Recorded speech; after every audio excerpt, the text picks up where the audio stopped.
ఒక నగరం, రెండు ప్రపంచాలు. ఒకవైపు భవిష్యత్తును శాసించే సాంకేతిక ఆవిష్కరణల కేంద్రం, మరోవైపు శతాబ్దాల చరిత్రకు, సంస్కృతుల సంగమానికి సజీవ సాక్ష్యం. ఇది హైదరాబాద్ కథ. రాళ్ల గుట్టల నుండి వజ్రాల గనుల వరకు, సుల్తానుల స్వర్ణయుగం నుండి ఆధునిక మహానగరం వరకు ఈ నగరపు అద్భుతమైన ప్రయాణంలోకి మిమ్మల్ని తీసుకెళ్తున్నాం. ఇది కేవలం ఒక నగర చరిత్ర కాదు, కాలంతో పాటు తనను తాను పునర్నిర్మించుకున్న ఒక గాథ.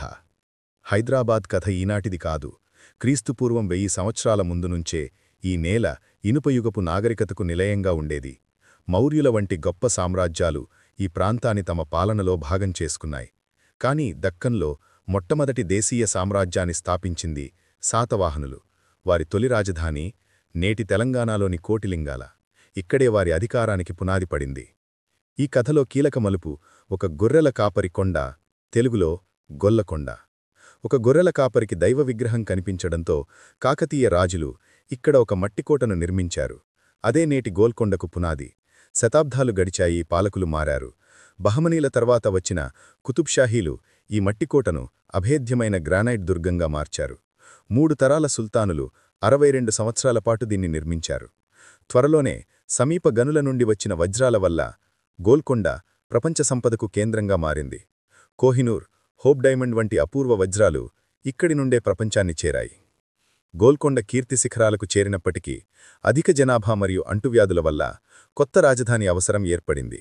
5వ సుల్తాన్ మహమ్మద్ కులీ కుతుబ్ షా మూసీ నది ఒడ్డున కొత్త నగరాన్ని నిర్మించాలని సంకల్పించాడు. 1591లో ఆ నగరం గుండెకాయగా నిలిచిన అద్భుత కట్టడం చార్మినార్ నిర్మాణానికి పునాది వేశాడు. ప్లేగు వ్యాధి నిర్మూలన గుర్తుగా లేదా ఇస్లామిక్ సహస్రాబ్ది చిహ్నంగా, కారణం ఏదైనా చార్మినార్ చుట్టూ ఒక కొత్త నగరం హైదరాబాద్ రూపుదిద్దుకుంది. ఆ తర్వాత మక్కా నుండి తెచ్చిన మట్టితో మక్కా మసీదు నిర్మాణం ప్రారంభమైంది. కుతుబ్షాహీల సంపద మొఘల్ చక్రవర్తి ఔరంగజీబ్ కంటపడింది. 1687లో 8 నెలల సుదీర్ఘ ముట్టడి తర్వాత సైనిక శక్తితో కాదు, ద్రోహం కారణంగా గోల్కొండ మొఘళ్ల వశమైంది. కుతుబ్షాహీ యుగం ముగిసింది.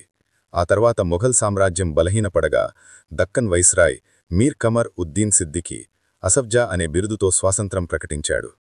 అలా అసఫ్జాహీ వంశం అంటే నిజాంల పాలన ప్రారంభమైంది.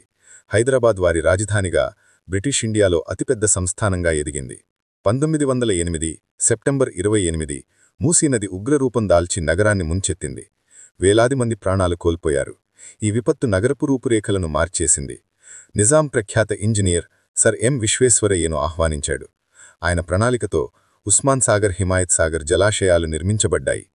ఇవి నగరానికి వరదల నుండి రక్షణ కల్పించడమే కాకుండా తాగునీటిని అందించాయి. చివరి నిజాం మీర్ ఉస్మాన్ అలీ ఖాన్ ఆధునిక హైదరాబాద్ నిర్మాతగా పేరుగాంచాడు. ఆయన కాలంలోనే ఉస్మానియా విశ్వవిద్యాలయం, హైకోర్టు, అసెంబ్లీ హాల్ వంటి అద్భుత కట్టడాలు నిర్మించబడ్డాయి. 1947లో భారతదేశానికి స్వాతంత్రం వచ్చినప్పుడు నిజాం స్వతంత్రంగా ఉండాలని నిర్ణయించాడు. ఖాసిం రజ్వీ నేతృత్వంలోని రజాకార్లు విలీనం వ్యతిరేకించిన వారిపై హింసాకాండ సృష్టించారు. శాంతి భద్రతలు క్షీణించడంతో భారత ప్రభుత్వం ఆపరేషన్ పోలో అనే సైనిక చర్య ప్రారంభించింది. 5 రోజుల తర్వాత సెప్టెంబర్ 17, 1948న హైదరాబాద్ సంస్థానం భారత యూనియన్లో విలీనమైంది. నిజాంల పాలన ముగిసింది. స్వాతంత్రం తర్వాత హైదరాబాద్ కొత్త ప్రయాణం ప్రారంభించింది. 1956లో ఆంధ్రప్రదేశ్లో భాగంగా రాజధానిగా నిలిచింది. అయితే దశాబ్దాలుగా సాగిన ప్రత్యేక రాష్ట్ర ఉద్యమ ఫలితంగా 2014లో తెలంగాణ రాష్ట్రం ఏర్పడింది. ఇదే సమయంలో నగరం మరో రూపాంతరం చెందింది.